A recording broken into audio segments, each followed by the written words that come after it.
Hi, welcome to all.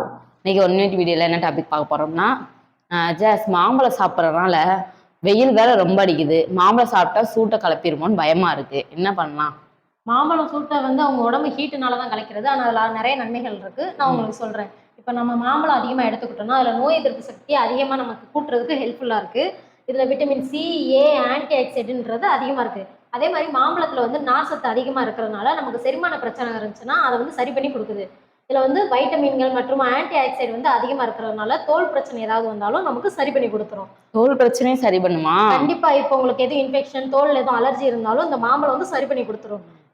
அப்புறம் இதுல vitamin A இருக்கிறதுனால நமக்கு கண் பார்வை கம்மியா இருக்கிறவங்க, தெரியாதவங்களுக்கு கூட அதிகப்படுத்தி கொடுக்குது. ஸோ இதுல ரத்த சோகை இருக்கிறவங்களும் சரி, இல்லை சக்கரை அளவு கம்மியா இருக்கிறவங்களும் சரி, அதிகமாக எடுத்துக்கிட்டாங்கன்னா சக்கரை அளவு கண்ட்ரோல் பண்ணி கொடுக்கும். இதுல விட்டமின் சி, விட்டமின் ஏ மற்றும் நார் சத்து அதிகமாக இருக்கிறதுனால 20க்கும் மேற்பட்ட வைட்டமினும் தாது உப்புகளும் இதுல அதிகமாக இருக்கு. 20க்கும் மேற்பட்ட தாது உப்பா? ஆமா. இதுல கம்மியா எதுவுமே கிடையாது. கூடுதலா நமக்கு உடம்புக்கு நல்லதா தான் அதிகமாவே இருக்கு. அதே மாதிரி இந்த கர்ப்ப காலத்துல பெண்கள் இது சாப்பிட்றதுனால நிறைய பேர் பயப்படுவாங்க, சூட்டை கிளச்சிருப்போன்ட்டு. ஆனா இது அதிகமா எடுத்துக்கிறதுனால அந்த குழந்தை வளர்ச்சிக்கு இது உதவியா இருக்கு.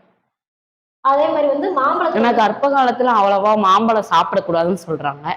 இப்போ ஸ்டார்டிங் ஸ்டேஜ்ல சாப்பிட வேணாம். குழந்தை கிட்டத்தட்ட 5-6 மாசம் ஆயிட்டு சொல்லுவாங்களா, அந்த ஸ்டேஜ்ல அவங்க சாப்பிட்டாங்கன்னா கரு நல்லா வளர்ச்சி ஆகிறதுக்கு ஹெல்ப்ஃபுல்லா இருக்கு. இப்போ மாம்பழத்துல கலோரி ரொம்ப கம்மி தான். அதனால நம்ம எடையை கண்ட்ரோலா வச்சுக்கிறதுக்கு ரொம்ப ஹெல்ப்ஃபுல்லா இருக்கு. நம்ம வெயிட்டும் போட மாட்டோம், குறையவும் மாட்டோம். கண்ட்ரோல்ல இருக்கிறதுக்கு இது ரொம்ப ஹெல்ப்ஃபுல்லா இருக்கு. இதுல பொட்டாசியம் அதிகமா இருக்கிறதுனால நம்ம பிபியும் கண்ட்ரோல் பண்ணி கொடுக்குது. ஸோ இது என்ன, ஒரு அளவுக்கு மீறினா அமிர்தமும் நஞ்சுன்ற மாதிரி இது அதிகமா உங்களை எடுத்துக்க சொல்ல, ஒரு அளவா எடுத்துக்கோங்க, உங்க உடம்புக்கு ரொம்ப நல்லது. ஸோ எங்க 1 மினிட் வீடியோக்கு நீங்க சப்ஸ்கிரைப் பண்ணிட்டு லைக் பண்ணுங்க, ஷேர் பண்ணுங்க, கமெண்ட் பண்ணுங்க. தேங்க்யூ.